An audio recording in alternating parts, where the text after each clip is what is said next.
Okay, so this night there was a couple things. It was raining so hard, and I knew that there was this detour in the path that was slightly frustrating because, in addition to already being tired and wet, we actually had to go probably about a half mile longer than we were even expecting to.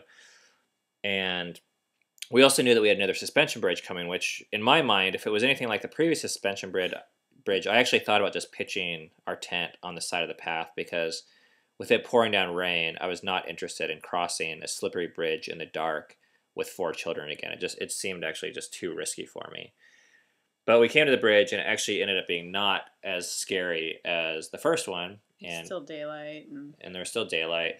So we ended up going across, and we got to our campsite, and oh my gosh, this was kind of a debacle. This Boy Scout troop showed up, and I just remember, getting the kids in the tent was really actually kind of hectic. Oh yeah, I melted down. Cammy had a little meltdown, one of her 3 meltdowns for the trip. And I was cooking food in the rain, and the kids were naked in the tent, just freezing. I mean, they were almost hypothermic. We had so little time to get the sleeping bags out because it was the only thing that was dry that we had. We just left all their clothes out in the rain. And these Boy Scouts came up, and this leader just goes, he's like, "You need to get out of our campsite now. We have this reserved." And I was just like frozen. I couldn't believe that they were just asking us to leave. And then one of the kids started crying. And one of the Boy Scouts was like, "Oh, you're the group with the kids. Are you the 2468 group?" They're like, "We've been hearing about you for miles. You guys are a legend on this trail." So instantly they were like, "Don't worry about it. Don't leave. We'll take care of everything." So it was kind of funny that having the kids saved us again. So we woke up in the morning.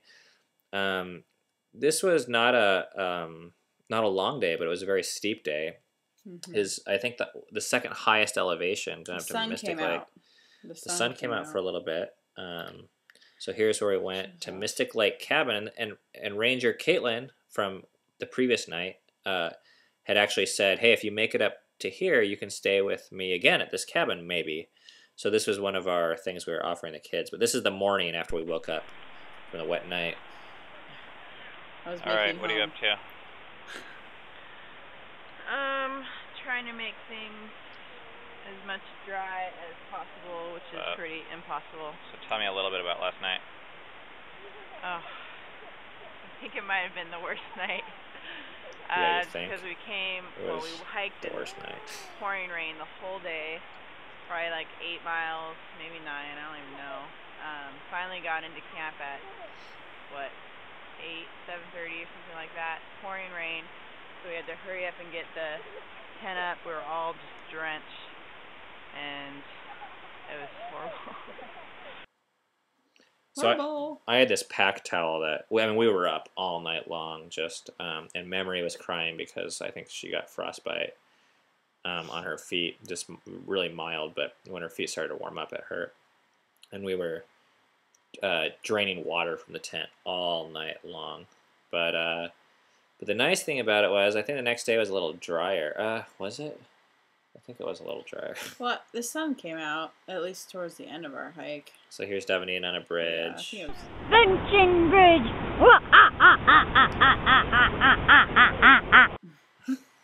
Crazy child. So we have another suspension bridge to cross. This one's not quite so big, but it's still an ordeal to get everyone across.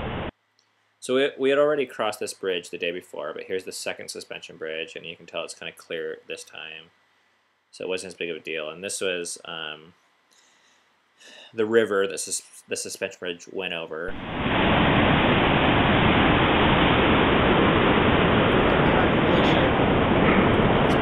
So the awesome thing about this bridge is it goes over the Carbon River, which the most amazing thing about the Carbon River is all of this water, probably 1,000 gallons a second, comes from the Carbon Glacier. It's just a melt-off of the one glacier.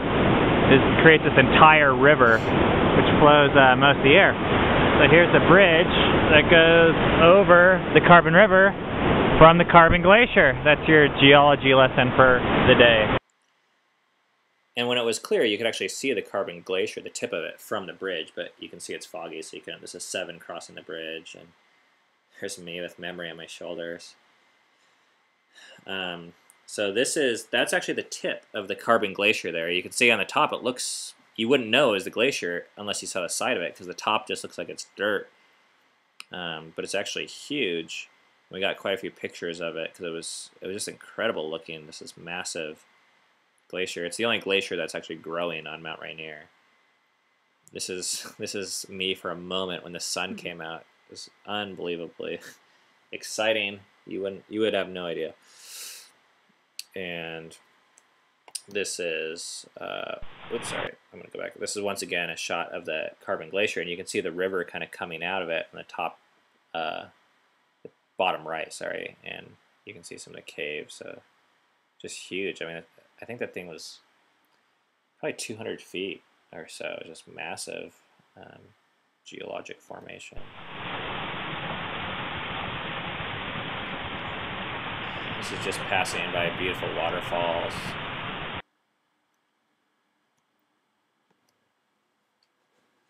When we got up to the top, there was just these amazing flowery fields, and the sun started to come out. You can see the kids have shadows in the pictures. That was pretty unique. And we started to get a glimpse of the mountain. Oh, the mountain. That was pretty exciting. It's still there. Yeah, this is the first time we had seen the mountain in days and days. And actually, you forget that you're walking around this thing because there's no orientation, really.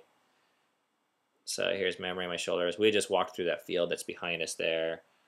And these are some shots of the mountain as we're walking up. We saw a rainbow for the first time on the trip. This is the Willis Wall on Mount Rainier. And the ranger said it's beautiful, you know, when it's clear, you can just sit on the porch and see basically avalanche after avalanche just fall off that wall. She said it's like watching fireworks.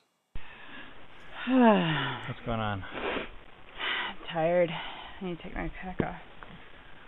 Well, the reason why she's tired is because we just arrived at Mystic Lake Ranger Station. This is the cabin we're going to stay in. There's our view of the mountain. How's it going, kids? Good. Tired. Yeah, you hungry? I'm tired. All right.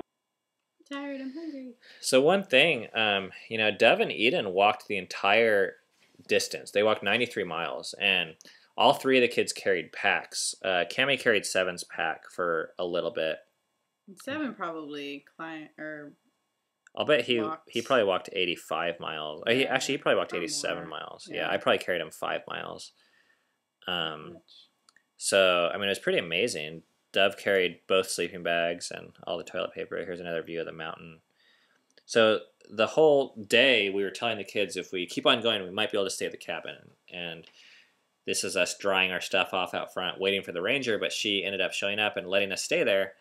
So, great cabin. I mean, anything with a roof on it is great at this point. So none of these cabins had running water. None of them had bathrooms or electricity or anything like that. But it didn't matter.